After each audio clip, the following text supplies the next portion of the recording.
Welcome to our first design meeting for intimate apparel, and thank you for joining me. First, I would like to discuss location pressure. There's some society pressures going on in this time in 1905.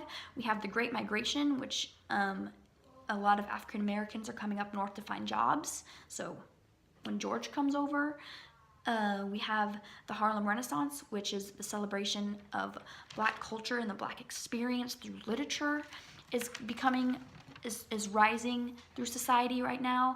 And we also have increased immigration rates between like Catholic and Jewish people, which Marx is an example of.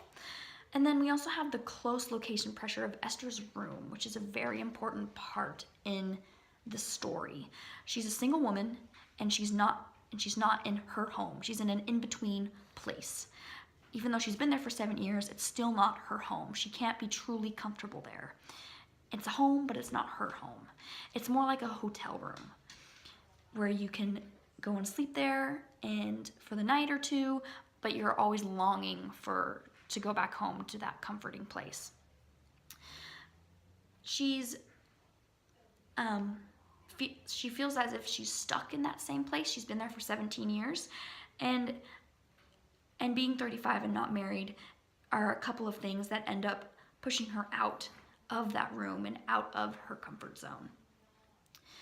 The play spine is that characters are finding out that stability is not what they thought it was. This is George thinking that stability means money and maybe a wife and living for that American dream, when really he might never find stability because he cheats on his wife and drinks too much. While Esther, she believes that stability is through finding a husband, and she ends up in a horrible marriage, and then she ends up alone, but more stable than she was at the beginning because of what she had endured and gone through.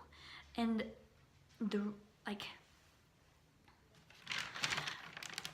and this leads to the theme or the journey of the play. And like the old routine, Esther is thinking that she needs love to be complete or to be stable. And she starts out alone, which is important because she also ends up alone. And the way she's thinking about love is very selfish in the beginning because she can't be happy for any of the women who are getting married. In Miss Dixon's house, she can't be happy for any of her friends because she's embarrassed and sad that she's 35 and not married, and she's feeling that societal pressure of looking for a husband and being married is the only way to be in 1905. But she finds out that's not true. In the new routine, she ends up alone in the same place, but a stronger, wiser, and more independent woman for what she went through with George cheating on her and robbing her blind and leaving her. She doesn't let these events defeat her, even though she could have.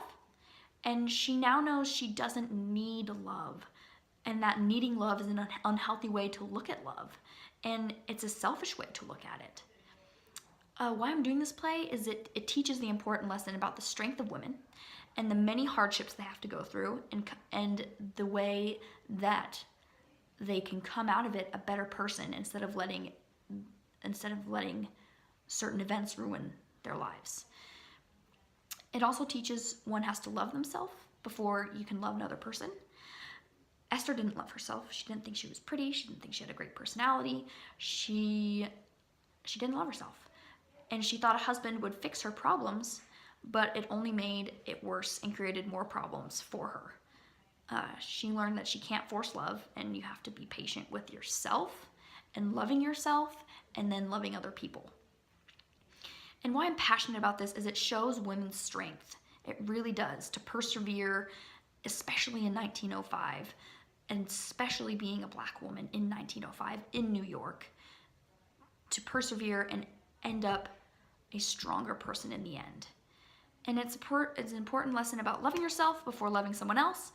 And yeah, it's important to do right now because people still feel societal pressure to love today, to fall in love, to get married, to have kids, that especially in America, that is still a writing force of nature is to have a family, or at least be married, or to love someone.